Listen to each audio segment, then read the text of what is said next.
Hello and welcome to the Drummergy Podcast. I'm your host, Fred Rock Fisher. This is episode 147, and today's topic is going to be being good isn't good enough. Uh-oh. Yeah. Good morning, producer. Good morning. You have your, I think I'm still waking up. Do you have your producer voice this morning yet? I do. Yeah. My eyes are tired and burning and yeah. Wow. I know. Your eyes are tired and burning. Yeah. Well, it's only 7 a.m. I know. I feel like a vampire that saw the sun. Except the sun isn't quite up yet. But that's it's how I close. feel. It's very That's close. how I feel. You know, just before we went live, Mary saw on the computer there was a frost warning. Yeah. For real? For Treasure Valley? That's what it said, but it was like 40 degrees. I'm like, it has to get down colder, I think. I was just going to check the temperature. Yeah, it says 43 on my phone. So yeah, I don't know. I'm just worried about those grapes out there. I don't want them to get ruined. Oh, yes. Oh. Let's make sure we get some of those today. Yeah. Before we get in today's subject, good morning, Anthony Fagiano. He said, morning, Rinky and Dinky.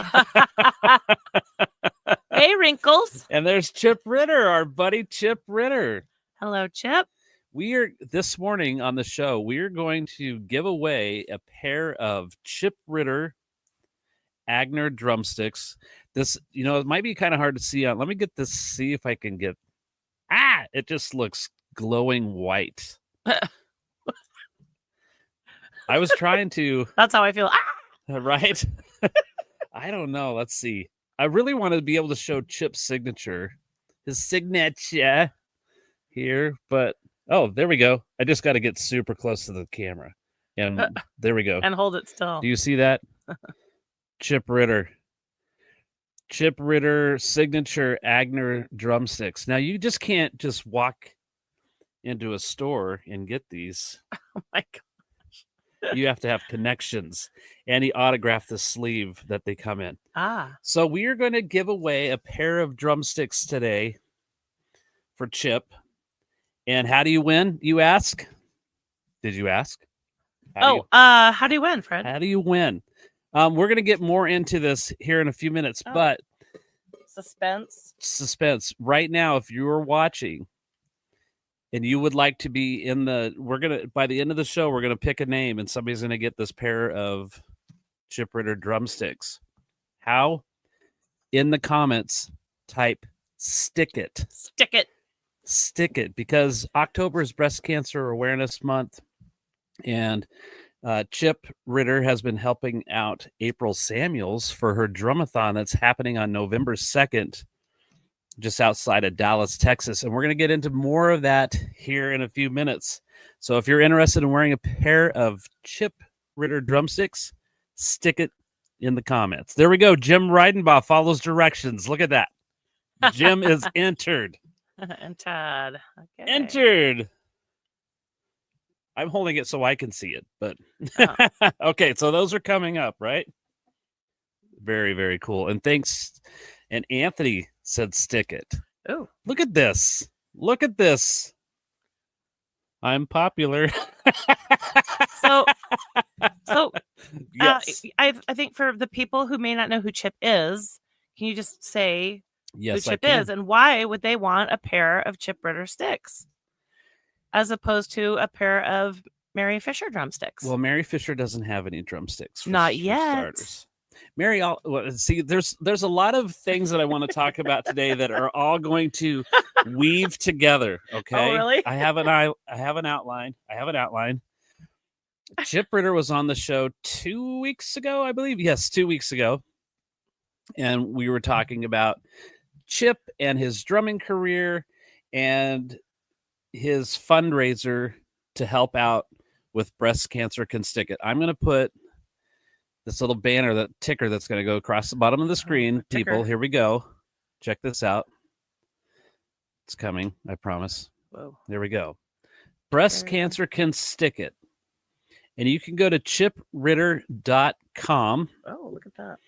And on the front page of his website, you're going to see how you can enter to win prizes. You mean prizes that are better than drumsticks? Well, yes. Ooh. So Trick Drums is giving away a snare drum, which is pretty awesome. Oh, wow. And Drumeo is giving away a year subscription to their program and like a drum pad and a pair of sticks. And I think there might be some other things. A full set of drum heads from Aquarian Drum Heads. What? Yeah. Those are the three main things I can think off the top of my head. There's other things. Chip has been giving away the drummer's personal stage light. Oh, yeah. I had it, but it's in my stick bag because I've been using it live now. Oh. It's super cool.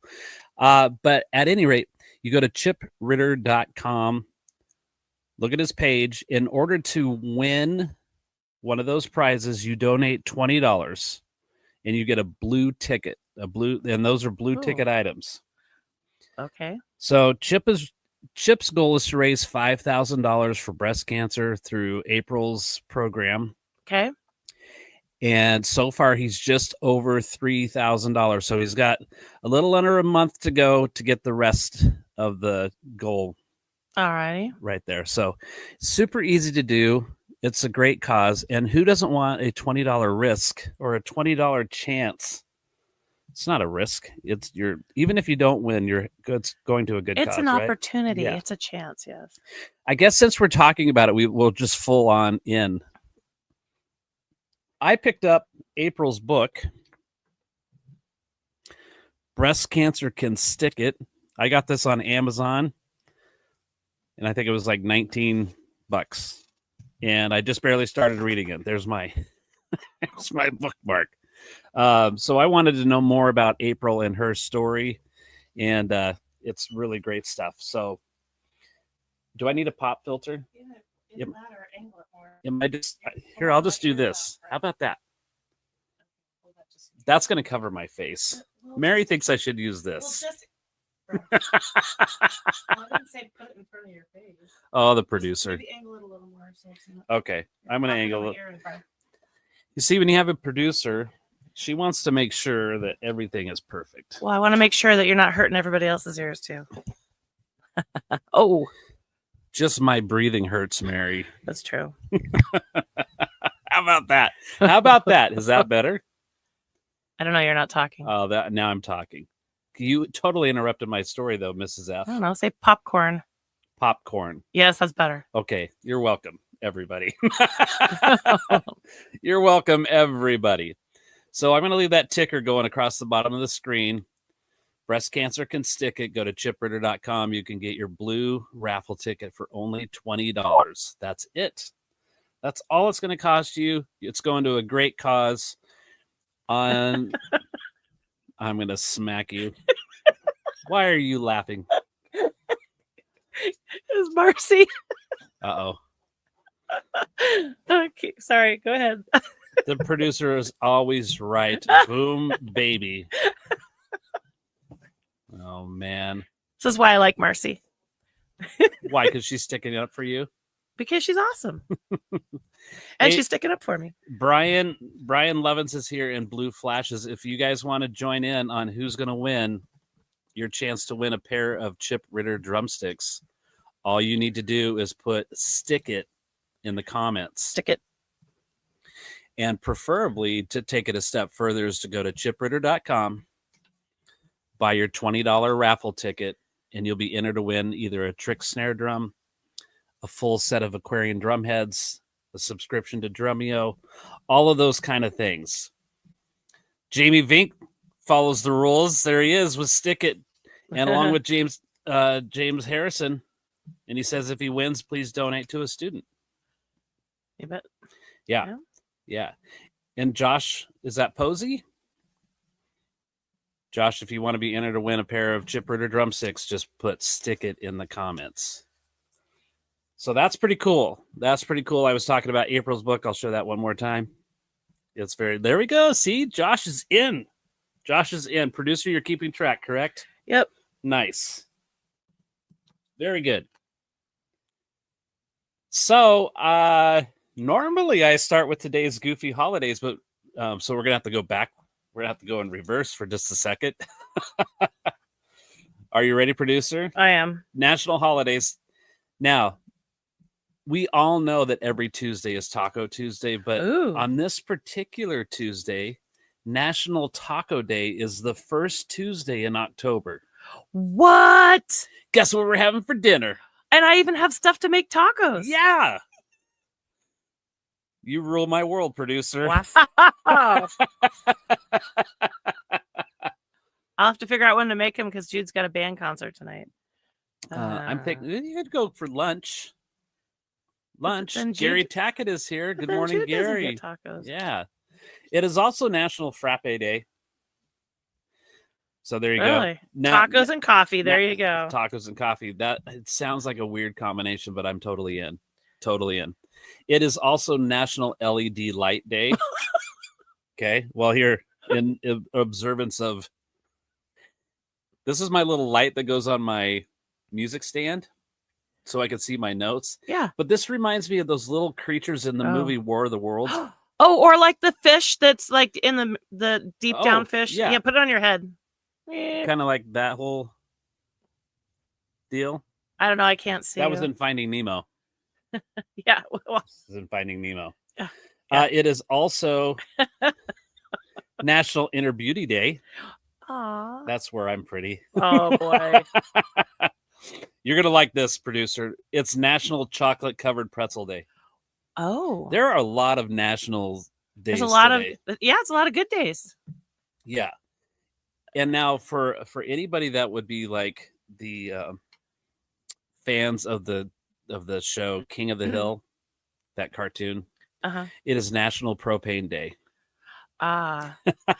Do we need to get propane in our tanks? I don't know. We probably should check that out. I've always done the just go and swap it at the store. Yeah. Thing, and it's like, I don't know, $23-24, and I've never just gone someplace and had it filled for considerably cheaper. Well, there is that place on Franklin that used to have the sign that said "Tank Heaven for Little Grills." Yeah, there's that, and like I guess like Tate's Rents, but we should do that and see if it saves us a few bucks. Well, Chip, you are so welcome, dude, and you're doing great stuff. You're doing great stuff for people, and it's awesome. I think so far I saw for drummers that are performing for the Drumathon is going to be our buddy Matt Starr is one of the drummers. I had just looked this up and now I'm already spacing, but in the past they've had like Greg Bissonette and all kinds of really cool drummers that do this Drumathon for breast cancer can stick it. So, and Chip Ritter is also one of those guys. Yeah. So there you go. Okay, you should change your little ticker thing to say that you need to type stick it to win a pair of sticks. Oh, okay. Well, let me see if I can do that on the fly. Oh.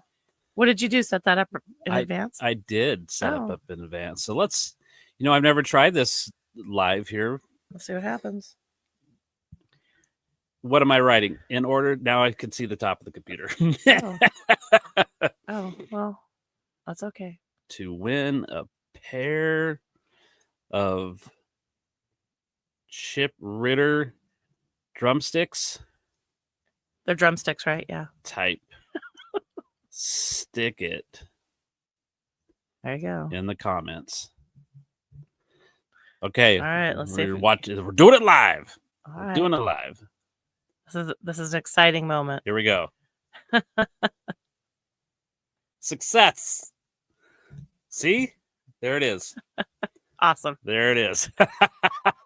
Yay! Mark Gruber, dude, I miss you. It's been over a year since I've actually seen you in person. Like over. Wow, what? The last time I saw Mark Gruber was August 5th of 2024. That was the last gig I played before I broke my leg with Cliff Miller.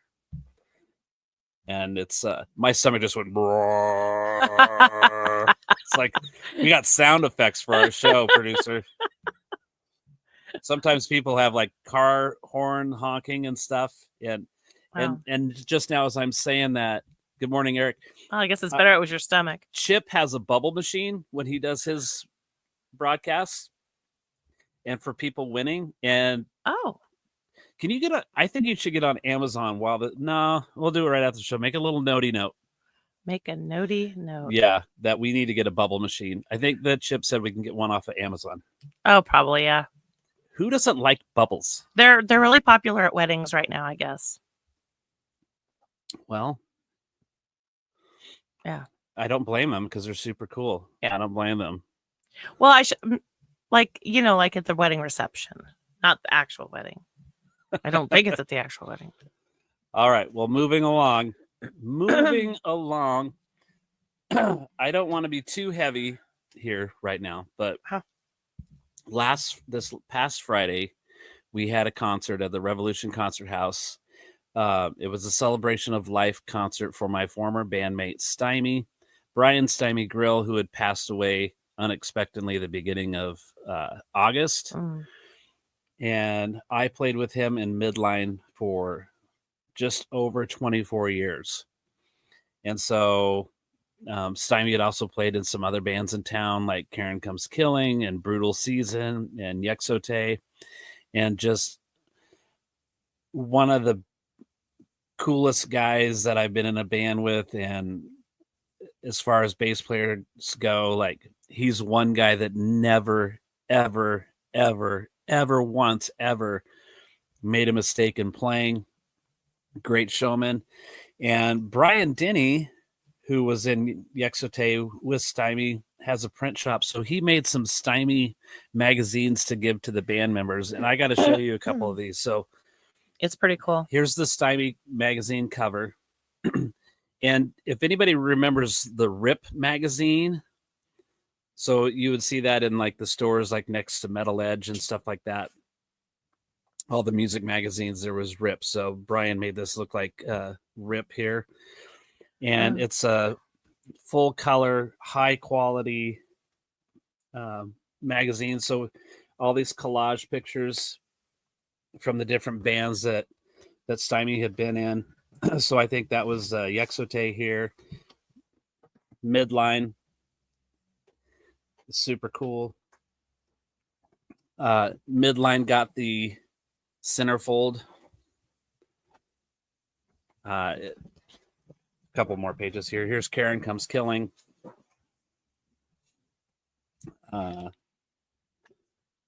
This is Brutal Season. Look at that picture of him full jump. And then the back cover is Stymie bent down tuning in front of his amp. And I believe this shirt says Messenger on the bottom. Excuse me. It was really, really great. This rack unit right here, we always called that R2. It was like R2D2. This rack unit was Alfred De Verona's when he was in Midline. And when Alf left Midline and Stymie came in, Stymie bought Alf's rig. And of course, he went through a couple different amps over the years from touring and all that. And you bass players know, like the Ampeg SVT amps, the tube amps. Those things weigh a gazillion pounds, but the sound is worth it. So there was that cool magazine. Brian Denny put that together. And then he made these giant poster ones. I'll just show those really fast. And the Midline ones, he gave to Anthony, and because I have a studio, these are going to go up in the studio somewhere. And just super cool stuff. It was a good night of friends, family, fans, a lot of emotions running that night, and it was a really great send-off for my buddy. So very cool. Don't you think it was? The other thing was his 810 his 810 cabinet case was right up front of the stage, and then on the back of it says Midline Stage Right, and right next to that on a stand was one of his basses. Just really cool stuff. So thank you to Brian Denny and Scott Elliott for all the hard work on putting that show together, and everybody that came, and it was good stuff. I'm still looking for the pictures I wanted to send in for the slideshow. I don't know where they went. Well, you got time. It's from, they're from what year was that? Like 98, 99 when you guys went down to California with Bill? Yes, no. When they braided his hair. Okay. You guys saw the picture of his hair. Anybody who knows Stymie knows when he puts his hair in a ponytail. Look at that hair. The diameter. That's serious hair. Yeah, like the diameter of his ponytail, like where the rubber band is like probably, I don't know, easily the size of a golf ball or thicker, right? And we wanted to braid his hair for this tour, and we didn't know anybody who braided it. And I think, was I already braiding your hair? I think so. I think so too. Yeah. And because that's why I had the blind courage, I guess, to do his, because I had already done yours, thinking it would not be as bad. But yeah, I had a friend who was supposed to help me, and so we were going to move pretty fast. She was really quick at braiding, and so the thing was, I was gonna like portion out the little bits of hair, the little squares, and then she would braid them. And it was working really well for about an hour. We were going pretty fast, and we got like, I don't know, just the lower back of his hair done. Probably like, I don't know, I can't remember how many braids. But then she's like, then she breaks it to me that, oh, I'm supposed to go to dinner with my family. I'm like, no way. We could have had his hair done in probably 3 hours. And so she leaves. She leaves me with the rest. And I spent 6 hours braiding his hair. And he kept begging me to make the braids bigger. Yeah. And I said, no, dude. No, it won't look good. And we were watching this. We didn't have cable, and MTV wasn't playing music videos anymore. And Tim Murphy gave us this videotape of like 2 hours of music videos that he recorded off of, like, it was like MTV X or some weird off channel. But I was not there for this. I don't even know where you were. It was weird that you weren't there. Maybe you guys had practice without him or something. I don't know. But yeah, so we watched that video over and over.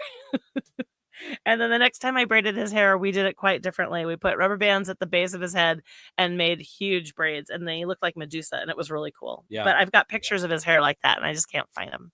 Yeah. That was see, Thomas Schuster says, Fred, your braided hair was wild. Yeah, it was. That was when I started getting that association with Morgan Rose from Seven S, and I had never met Morgan at that point. Well, we didn't even know who he was yet. Right. Yeah. And so once I saw Morgan, I was like, I guess I'm cutting my hair off. And so I did.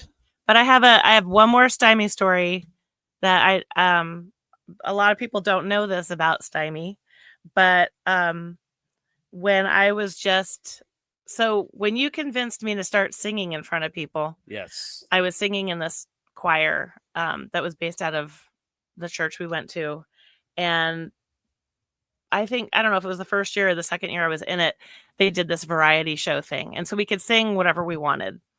And I decided to sing this song from Dick Tracy, the movie Dick Tracy that Madonna was in. Yeah. And it was a jazz piece. And it's a pretty cool song. And anyway, I decided to sing this jazz piece. And my mom was playing the keyboard and you were playing the drum. And I don't know how, but I convinced Stymie to play the bass. Yeah. And he did fine. He did fine. But as we were learning the song, it was so different for him. He was really struggling. He was like really stressed out. He's like, I don't know what the notes are. I don't know what they're playing, because it was so different. And it's funny because I just figured he's such a good bass player. I just figured it would happen. Like he would come to him really quick. Yeah. And he was really struggling. And I just remember that night that we performed that, he and I were both so nervous. Well, look at you now. But it was really nice of him to do that, and it turned out really well. And so I just think there's a lot of people that don't know that story about him, that he played a jazz tune in church. Well, it happened at church. It wasn't like no, it wasn't a church service. It was just held at a church. Yeah. Eric says, "Rest in peace, Stymie. Hell of a guy." Yeah.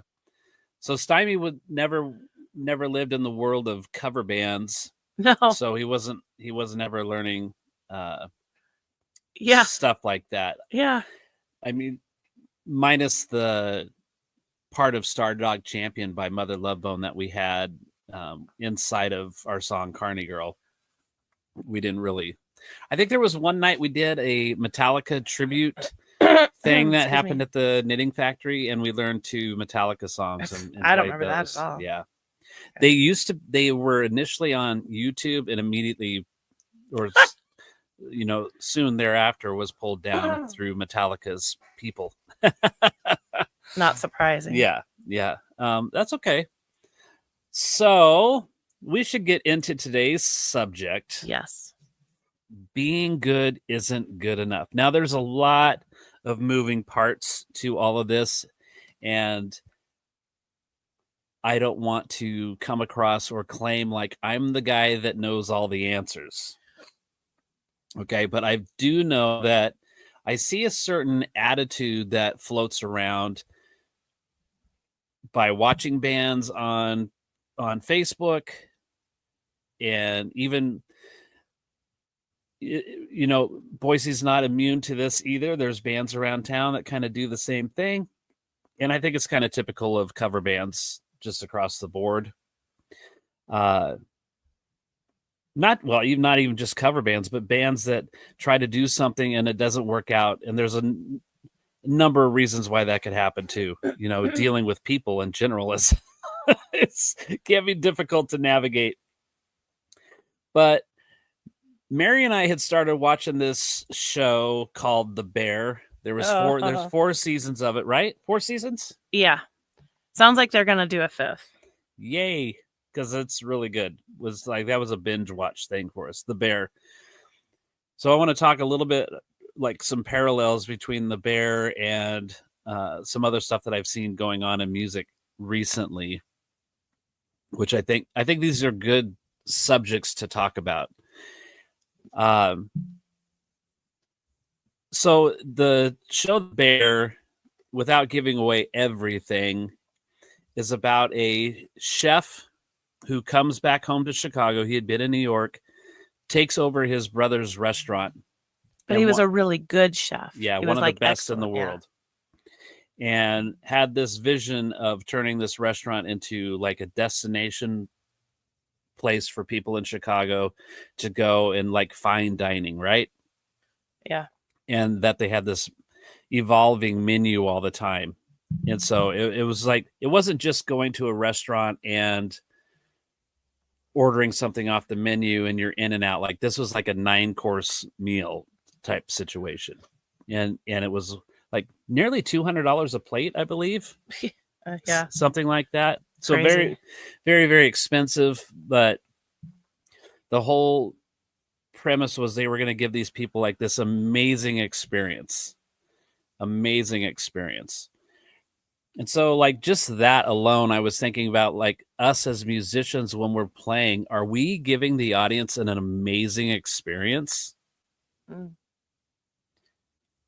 Are we? I don't know. Are you? An amazing experience. Like, I think in a lot of ways we all think that we are, based on whatever knowledge we have or whatever our care is for that. Some people will just say, well, it's all about the music and nothing else matters. And then some people, they have this attitude of it's not just good, it's good enough. Like they don't have to put that much effort in to be able to just get by. Like they're not really exceptional in any way. They're just doing their thing and they're getting hired and paid whatever they're getting paid, and the friends and stuff come out and watch the band, and that might be what's just good enough to them, right? Are you following, or is that tracking so far? I think so, yeah. Okay. It's good in their head. Definitely. It was like that scene in what's it called, with Will Smith, and where what's that movie called? Well, I need a little more to go on with than Eva that. Mendes and Will Smith, and he's the dating guy. Oh, Hitch. Hitch, yeah. And she's she freaks out when he takes her to the place to show her like ancestor's name. She like freaks out. He's like, I saw that going better in my head. Yeah. Sometimes we visualize things maybe better in our heads. I don't know. James says the experience is in the eyes and ears of the listener. Yeah. You know, I remember we watched there was a Kiss. What was it called? The Kisstory about Kiss. Well, it was like a there's documentary. a lot of documentaries on Kiss, so I don't know which one. Well, I think this one was called Kisstory, and Gene Simmons was talking about how they thought they were doing all these great movements and stuff on stage, and then they watched a video and they're like, that sucked. That's not how we thought we looked. And they realized their movements weren't nearly big enough. And so they didn't just put their arm up. They had to make sure their arm was completely extended, like completely up to get the effect that they wanted. So I think it's a good idea to, we used to do that with midline. If I'm drumming and I do a stick spin and I leave my hand here, it's not nearly as cool. I have drums and cymbals here, so you got to get your hand up. Like you can't even see it because I'm out of frame, but like those movements being bigger so that they could be seen. But I mean, I digress just a little bit. But what I wanted to get back to was it would have. Well, if you talked about money, okay. Now I'm not suggesting that people get into music because of money. I think we talked about that with Scott Elliott last week. I fell in love with drums. And so for me, it was all about drums and making music and having fun with my friends. But I do really enjoy playing live, and I like that exchange of energy from playing live and the audience and the other guys on stage. That's really exciting for me. But when it became like evident that I could actually make a living playing music, that seemed like it enhanced the experience for me. Now, I mean, like I said, there's a lot of different moving parts to all of this. So no, I really feel like no matter what I say today, there's going to be this example of something different, and that's fine. That's totally fine. And there's no way that I could possibly foresee or cover every angle and aspect of all of this. But a couple things. So I'm going to try to keep the bear tied into all of these different aspects through some other stuff that I've seen recently. One of those was Matt Starr had made this post about basically when you're willing to work for low paying stuff, you're not only hurting yourself, but you're hurting all the other musicians around you. I totally agree with that. Because it's always that thing of like, you can always find somebody to do the thing cheaper than you are.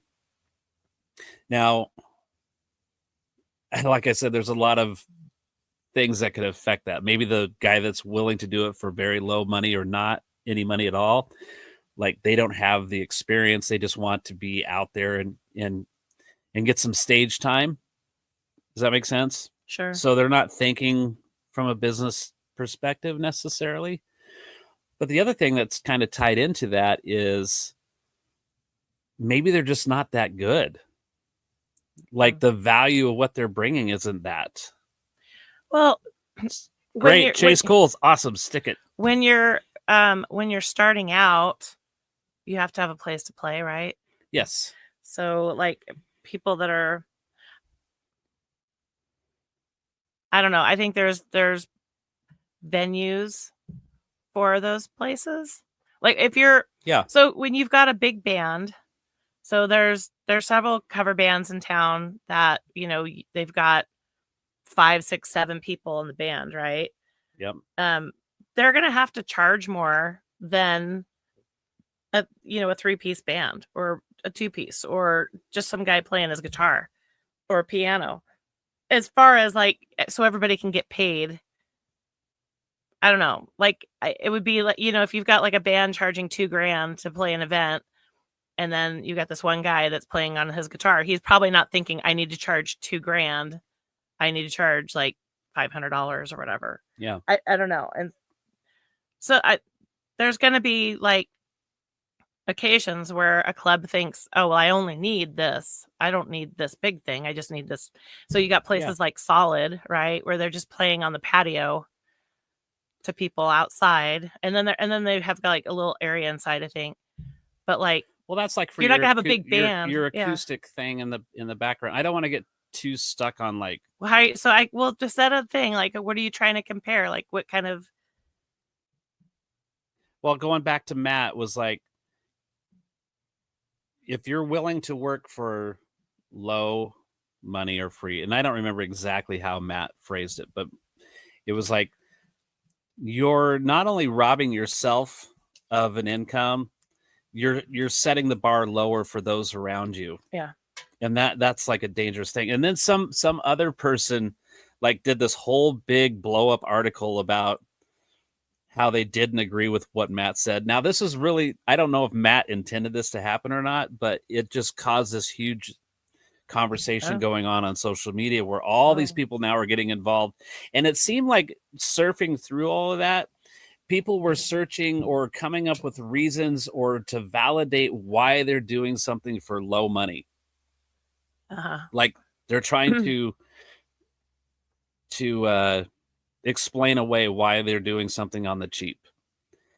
Now, that also ties back into a while back that Matt Starr had also said, like, some of those situations are like being the dishwasher of the music business, and then a bunch of people attacked him over that comment. Like, I just look at it as, like, if you first go work for a restaurant, like one of the first jobs usually that's available is being a dishwasher, right? But you don't want to be the dishwasher the whole time. You want to move your way up through the business.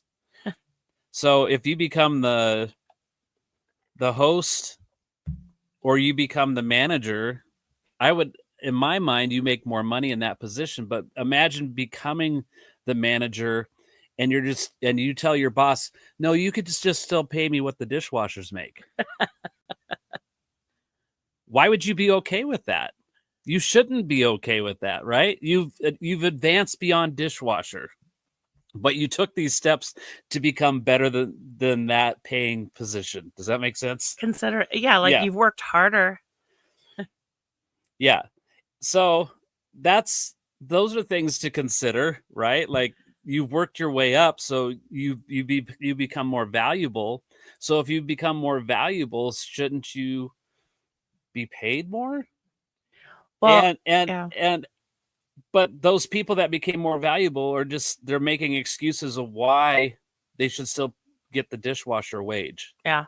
Okay, so now that's the whole thing of like, okay, now you could talk for hours on this subject, right? Or days, because there's so many different things to consider. Now, I haven't read all of James' comments, but I see just in the first beginning of it, it's like today's pay scale is no different than it was in the 70s. Okay? That's awful. It is. So when you consider how much the inflation. Right.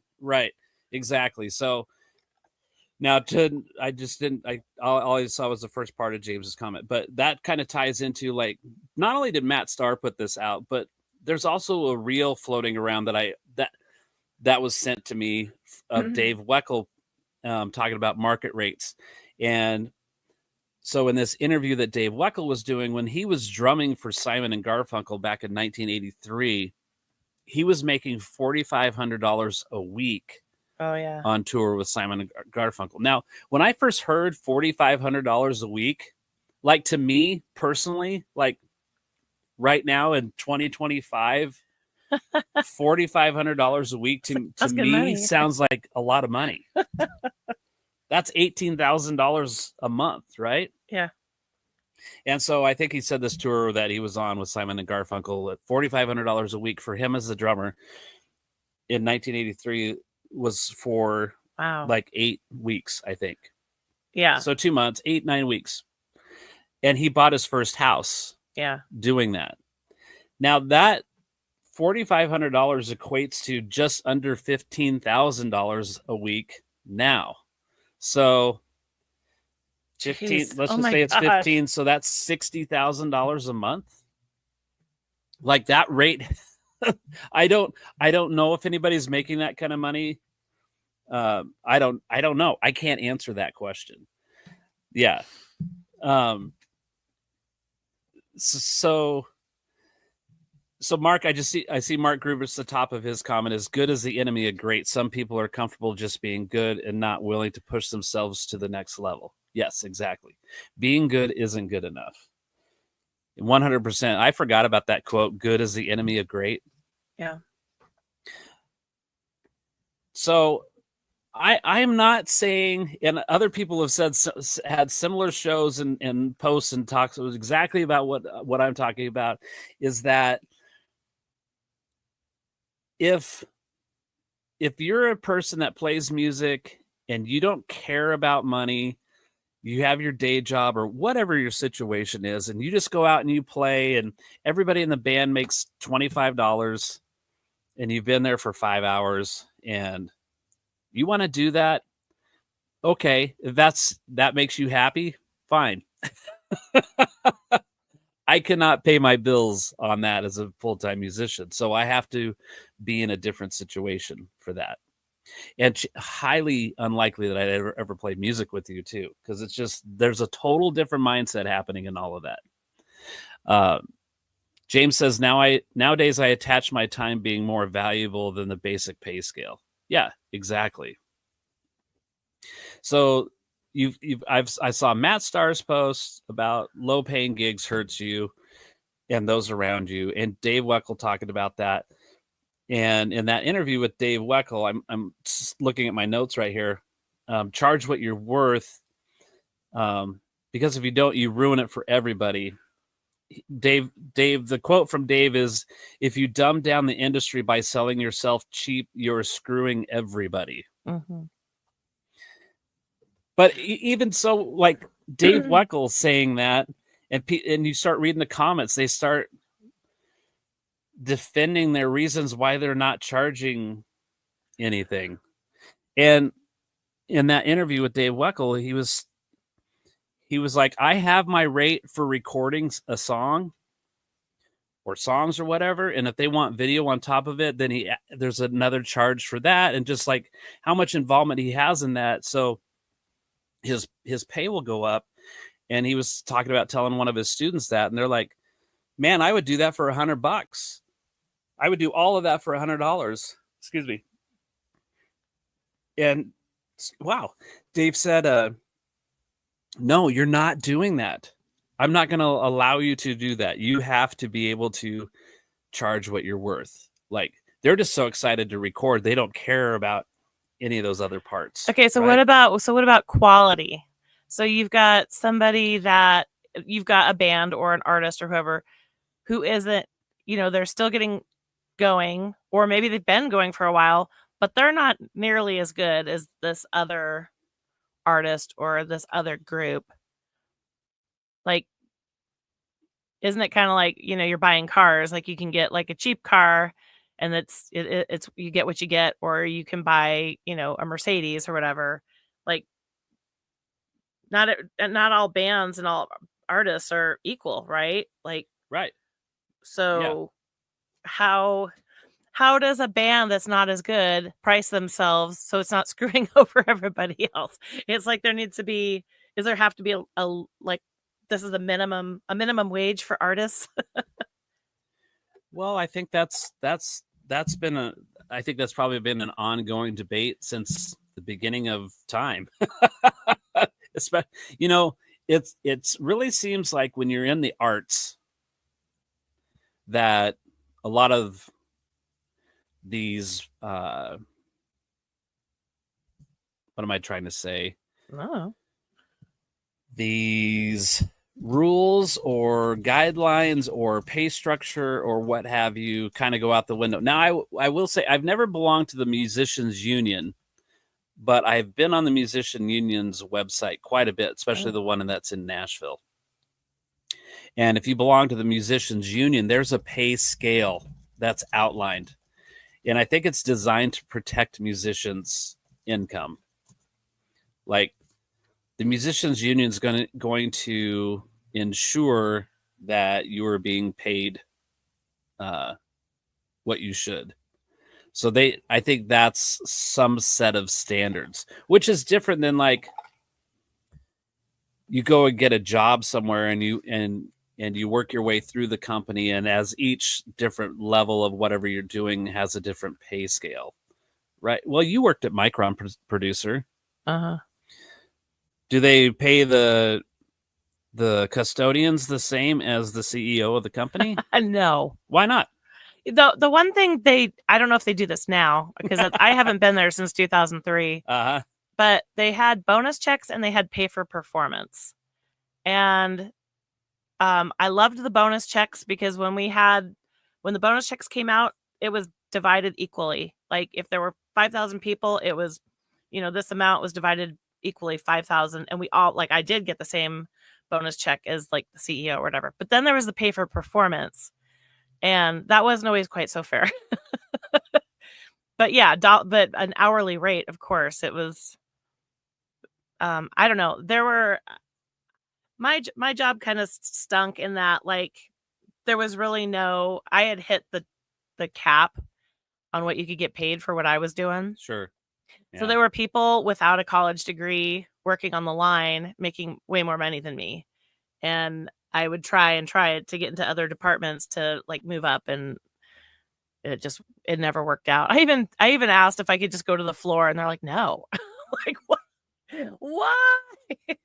So I don't know. I was always stuck at that place. So when they had the big layoff in 2003, at that point I had just come back from having Christian, and they were letting me work part-time, which was unheard of. And was let go and all of that. But well, I'm just saying. But yeah, my point. No, the janitor's not making the same as the CEO right. or the CFO. Right. So, but you work your way up. Like if you want different things, maybe that requires some kind of schooling or some kind of. But I wouldn't be surprised if the janitor was making more money than I was. Okay, well, let's not get stuck in that. So, right. So James says if the band was better, the members could afford something other than flip-flops, right, Fred? Exactly, and they could get out of that stupid office. Well, but we have a couple friends, and this is when James was around, I think, playing these, the scene. But I have a couple friends that said, when they played in the 80s, that they made enough money as a cover band that they could live off of it. Sure. They literally were living off of their gig money. And like, that's just unheard of now. Like, there's no way you can live off of gig money in this. I mean, maybe some people are, but okay, not like they were. Wait a second. Not like they were. I got to stop you. You just said there's no way that a cover band could do that now. You just said that. And so that is part of some of those conversations, producer, that I saw on Matt's post and Dave Weckel's thing, where people claim that it's impossible to do that now. Now, could it be harder? Maybe. I think so. This like I've said that this will be the third time I've said this. It's going to be impossible to cover like every aspect. But if you compare apples to apples, like what they were doing then, I like apples. Awesome. If you take what they were doing then and compare it now, I don't know of anybody who is pulling that off. There are people, yes, who are I'm not going to name anybody, but people that I suspect are totally able to live off of their gigging income. But I think they also have a spouse that has a regular job, so it's not like they're supporting themselves exclusively. But I just don't think like it. I don't think bands are getting paid equally, like in that same situation. If you just take that exact same situation and drop it into today, I don't think it's working. I think people are still thinking, well, $5 cover, $10 cover, like that's all I should have to pay to get in. It's like, yeah, but that was what we were paying to get in the 80s. Yeah. 40 years ago. Okay, hang on. Now there's a lot of comments coming in. This you know when you have a good show when people are like you can't keep up. So I would say that any of us most people that are watching are musicians. I think any one of us could go out and watch any band and immediately tell within 10 seconds if that band's going to be good or not. Like really good. Hmm. And the other thing is, like, if that band is really that valuable, like they're worth paying whatever it is that they're asking for, you could tell by how full the club is, right? Uh-huh. And it's not just family and friends, it's like organic following. Right. Like you didn't have to bribe those people to come see you. They're well, because I've spent a lot of years trying to get friends and family to come see me. Now I've been playing drums out on the scene for 35 years. Uh-huh. My friends got tired of coming, right? Yeah. Because when you're younger and you don't have these responsibilities, you can be a little freer with your time. So, but I want to get to back to the bear here in a moment. But also, like if you go and see a band and you start like looking at each individual person on the band, like you could see probably pretty quickly what their skill set is. Do they visually look like they're in the band? Like I've hammered for 2 years, like how you dress on stage and the shoes that you wear. Like that's all. Okay. I'm totally off my rocker, but I think that's stuff that we're back to feet. Well, James brought up flip flops first, so I'm going to blame James. Wow. James, this is on your conscience, buddy. I think I saw a little bit of Mark's comment about like the club touring environment being different. Yeah, I've mentioned not that long ago, there used to be, now I don't know like back east if it's still probably a thing. I'm going to just assume that it is, but you know, in Boise, we used to have touring cover bands that would come through town and they would be at a club for a week. Yeah. Right. Mm-hmm. So they could be out on the road making a living doing that. Yeah. Okay, what am I missing? They were also usually quite good. Exactly. Okay, so going back to like the bands that you knew, like say in the 80s that made their living playing in a cover band. Now I know like Redstone, so James played in Redstone. Now in my memory, in my mind, when I went and saw Redstone play, they were really, really good. They were really, really good. Mm-hmm. It would seem like, now I don't know if this is my age or not, but when I go out and see bands, I'm like, oh, that was kind of cool, but it wasn't anything that made me go, I have to see that again. I've got to see that again. I need to be a part of that. I wanted that experience again. I'm not really finding many of those happening. Let's see. Yeah. Oh, there's so many comments. So like Mark had said, the club touring environment today is definitely harder. Expecting guarantees or soft ticket deals is almost non-existent unless you have a huge national following. Mm-hmm. Buyers demand skin in the game. If you're not willing to take some level of risk, why would the venue? Right. Fear is a great motivator, and a hard ticket split in a strange market will definitely motivate your effort. Yeah. Like when I don't know, when you're playing a club, wherever, even whether it's locally or you're traveling, mm-hmm. you have to work even that harder when you're traveling, right? Like if you're going into a market you've never played. Yeah. My band has a gimmick, right? So it's 80s and that's gimmicky. So it kind of has its own marketing thing that comes with it. And so if people see like, oh, there's this 80s band coming, oh, it's 80s night, you know, they'll just get excited for that and not even know who the band is, right?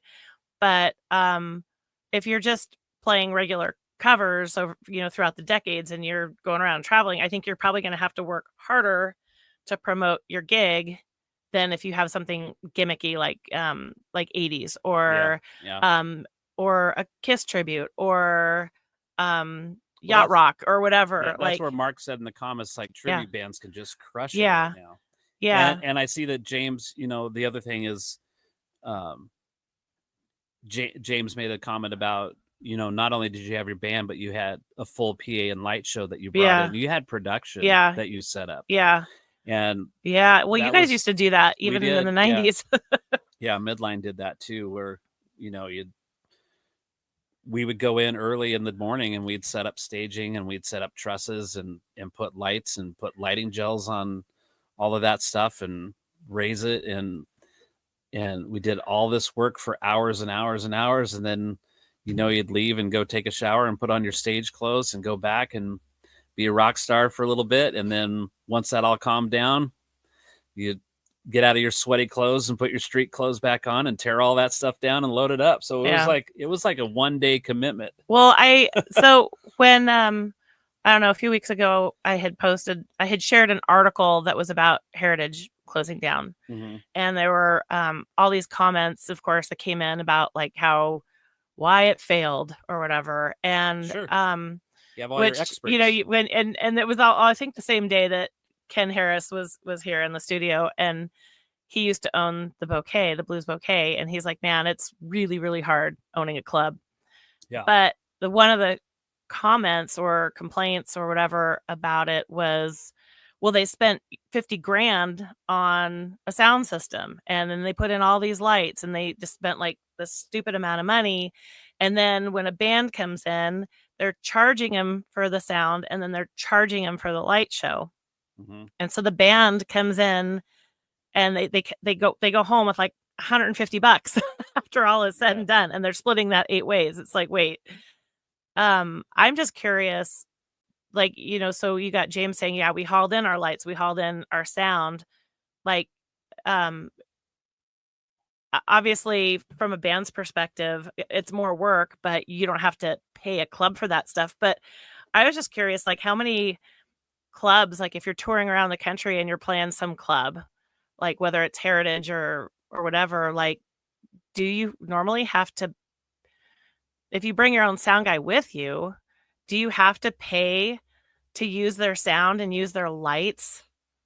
Well, like all those places in Nashville on Broadway, are those people that are getting up and singing, taking their shifts, playing, are they having to pay for the sound system? No. But like when Midline was touring, like when we were full on in work mode, we had our own front of house sound guy that traveled with us. Mm-hmm. And see, Scott Alexander said never. Yeah, exactly. And we had our drum tech and our guitar tech. So there was 7 of us traveling. And everywhere that we played had a house sound system and typically a house sound engineer. And we also brought our own sound engineer. But we knew all of this information beforehand. Like this was all worked out prior with our contract and everything. So everything was really trying not to leave any stone unturned so that there weren't any surprises. And even though as thorough as that we were being, there were still times unexpected things that happened. But the more you have worked out in advance, the better. I'm just saying, like when you're traveling and you're going from club to club to club to club, it's really important to know what equipment they have available. But we never got charged to use that equipment.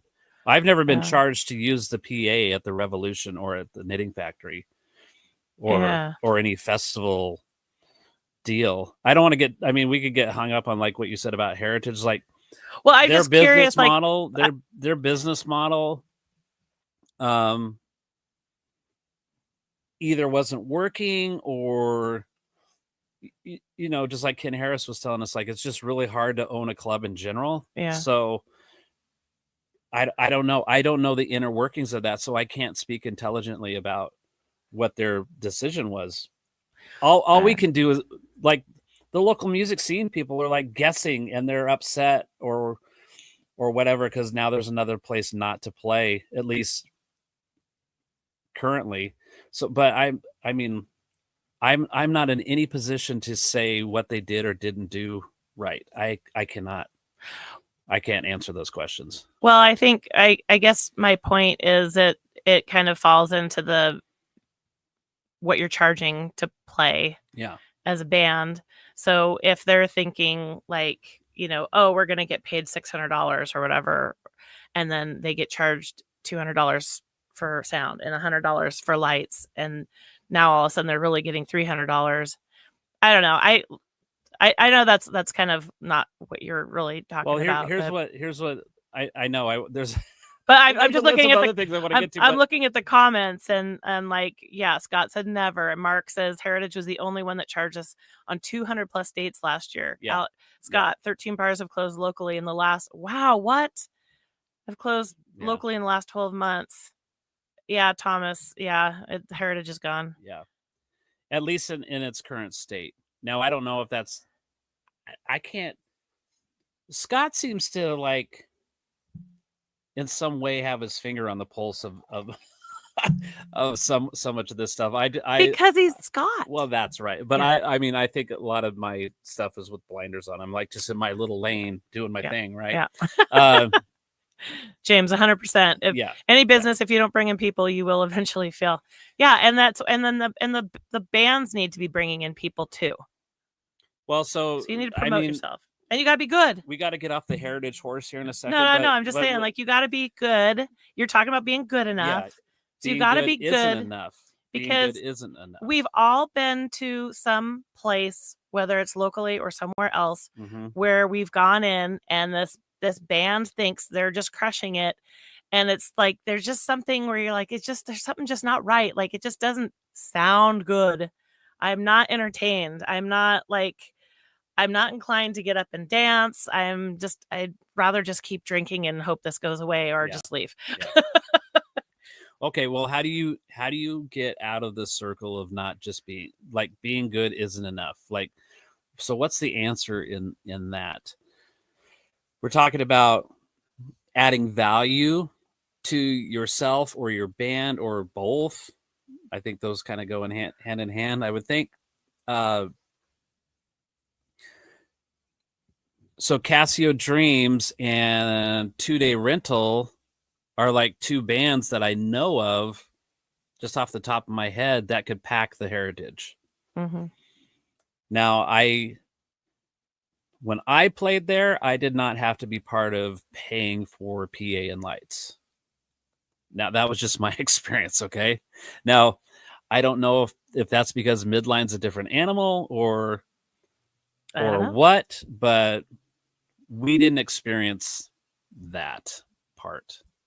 Although I know a lot of other bands did. Now, I'm not saying that to cause some uproar, okay? I'm just saying that's what we worked out.